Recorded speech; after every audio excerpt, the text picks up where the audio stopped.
But Mangalam, you mentioned metals, so let's talk about that. The metal space is in focus of late, especially after NMDC, they cut prices, and there are signs that maybe, in fact, there is some kind of a recovery in China. To understand how are things on ground, on pricing, on demand, as well as what kind of a role does NMDC's price cuts play on the industry, we're joined by Mr. Dilip Oommen, who is the CEO of ArcelorMittal Nippon Steel India.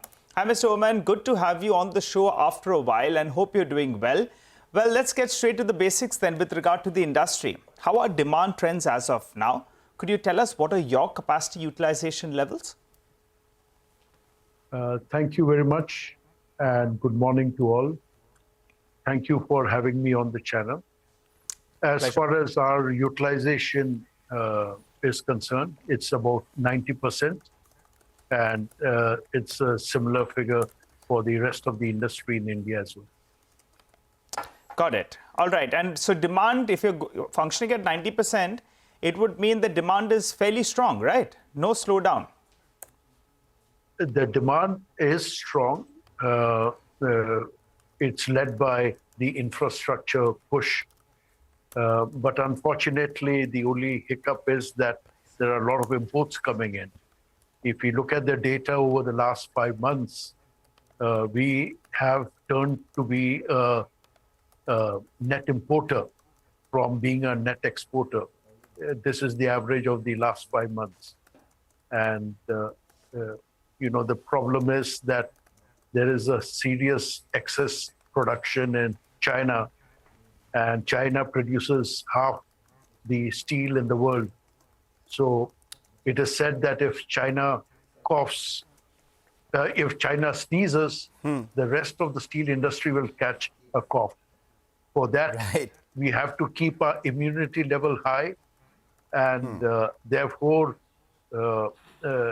we have to keep ourselves safe, and therefore we must make sure that we are not flooded with steel imports coming in way above what is required in the country.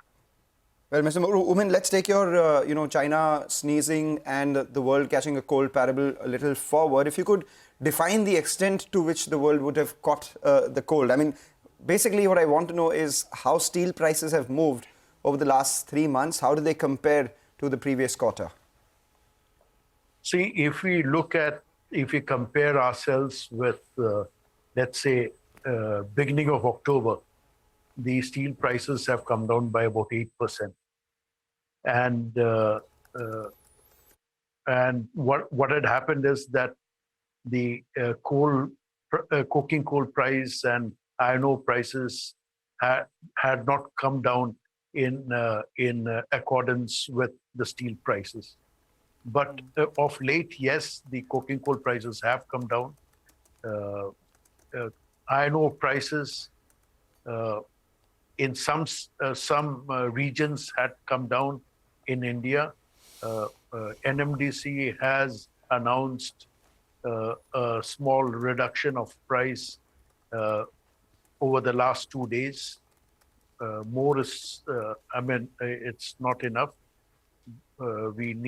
If we look at the comparison with global iron ore prices, the global iron ore prices have come down substantially. If my memory serves me right, it was about $130 for 62% FECA for China. It's about 102 right now. So prices have come down globally. This same effect has to be seen in India as well. Okay, all right. So you expect iron ore prices to come down further, and in fact, you're one of the big buyers from NMDC in terms of iron ore as well. Mr. Oommen, could you help us out with your current capacity? You're around 9 to 10 million tons, and you had a plan to go to around 15 million tons, right? If we are talking about HRC, yes, we have a capacity of about 8.3 million tons. Now that is being doubled to 15 million tons as we speak. The work is on, and we should see it coming on stream by the last quarter latest of 2025, CY25. Oh, by 2025, that's, just so it'd be less than 2 years away from that capacity coming on stream. Got that. That's about your organic plans. What about inorganic plans? There were various articles that suggested that you're looking at inorganic growth as well. And there are two big assets that we've been talking about. One is NMDC Steel, which strategically could make sense for you to go ahead and buy that asset. So could you clarify on NMDC Steel, point number one? And the second one is, I have been speaking to Mr. Anil Agarwal for numerous times on the channel itself, and he's been indicating he's a seller of his steel plant. Are you interested in that? Nigel, we are interested in any opportunity that comes up in the way of acquisition. We will examine each case carefully and then take a decision. That includes the plants from Vedanta? Yes. Okay, all right. So let's. So have you all had any kind of discussion with regard to Vedanta steel plant as of now? And also, I want to know about NMDC Steel. Is it still on the block? There was a little bit of to and fro out there. Then there was elections that took place. So there's no much clarity whether or not it's being sold or not. I also do not have the clarity, but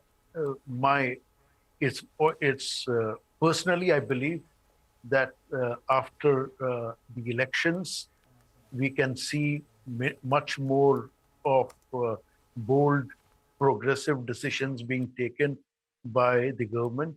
So I'm sure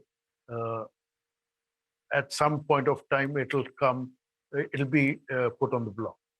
So you're interested in both Vedanta Steel asset as well as NMDC Steel, provided it's on the block, right? Provided it's on the block and commercially it makes sense. How much are you willing to pay though for any inorganic growth? The normal ratio, Mr. Oommen, the normal ratio that we go by, I've been speaking to you for close to around the last 10 years or so. The normal ratio is, maybe in fact $1 million, you spend $1 billion. And that number has been fluctuating. But what is it right now? On inorganic growth, how much for every 1 million ton of steel, how much will you be willing to pay? See, it entirely depends on the facility and location, the condition, the logistics, infrastructure involved. It's a complex decision that's made, but we are interested at acquisitions, provided it makes commercial sense.